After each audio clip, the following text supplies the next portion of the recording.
What's going on, everybody? My name is Aiden and welcome back to another video. Ladies and gentlemen, there is multiple articles suggesting that the Chicago Bulls will not be keeping both Josh Giddey and Coby White together for the long haul. Basically saying that, it could be one or the other. It could be Josh Giddey or Coby White. Put them in the boxing ring and let them duke it out for that contract and stuff of that nature. But regardless of what you may think, is it realistic to see Josh Giddey and Coby White with the Chicago Bulls team, not just for 1 year, but for multiple? Ultimately, that's the big question. Should they both get paid? Should they both be deserving of the money that they will get? And will that backcourt help the Chicago Bulls for many seasons to come? It's a question that ultimately no one knows. Because at the end of the day, if we knew for sure, for 100% certainty, this backcourt would be our backcourt for the future that takes us to multiple playoff pushes and multiple championship attempts, heck, no article would be written. No discussions would be needed. Of course you'd bring them both back. If this was the Stephen the Clays of the world, you bring them back in a heartbeat, At the end of the day, it's not that simple. So let's discuss it as much as we can in this video.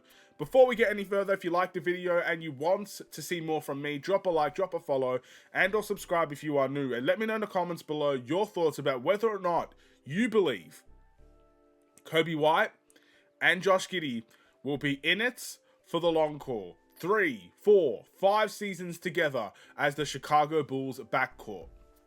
Let me start off by saying this. I think their games really work well together.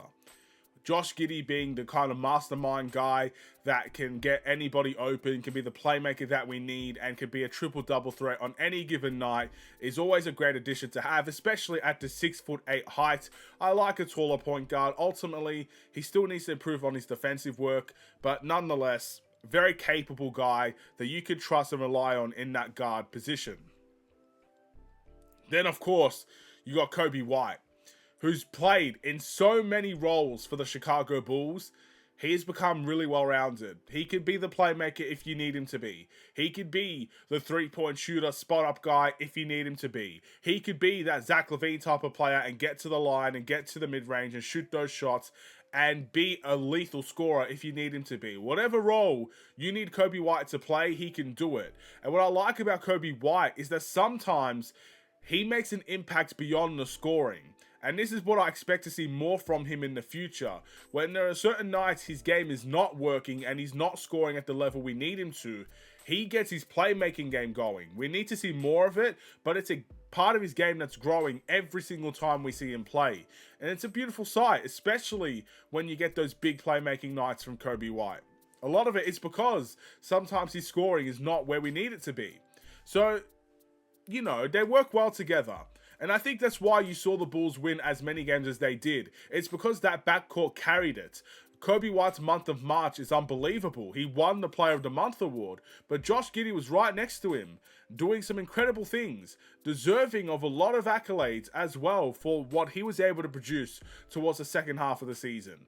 So they do work well together. I put my hands up, I admit it. They work well together. But the fact of the matter is, once again, it's only half a season where we got to see it in full action. At the beginning of the season, we saw the Giddey and LaVine matchup and sort of combo. Coby White was off the bench, maybe got limited minutes in the starting lineup. It wasn't a spectacular time for Coby White. And I think we can all agree and attest to that, right? So half a season with Coby White and Giddey playing together, it worked well. It played really nicely. But it doesn't mean that they're going to be in it for the long haul. And this is where I'm going to give you straight to the answer. I'm not going to mention any other things. I'm going to tell you the answer that I think is going to happen. I think we're going to sign Josh Giddey. I don't think it's going to be $30 million, but I don't think it's going to be too far away from it. And I do see us keeping Coby White. I see us re-signing him. That doesn't mean they're going to be there for the long haul. This just means to me, they keep their leverage for potential trades in the future. And also, it's not just that. It gives them the power to trial this backcourt more and more and more. That's what I think will happen. That's what I think is going to happen. I think they will extend both of them. I really do. And I think they will trial that backcourt. If that backcourt can take us to playoff success, maybe get us in the second round next season or something like that, the trial's complete. You bring them back again. You keep them around. And you let them cook and develop even more together. That's what you must do as an organization. But let's just say, you know, the backcourt does well next season, then they give Coby White his extension, and then ultimately, a season's down the line again, they stink up the joint together.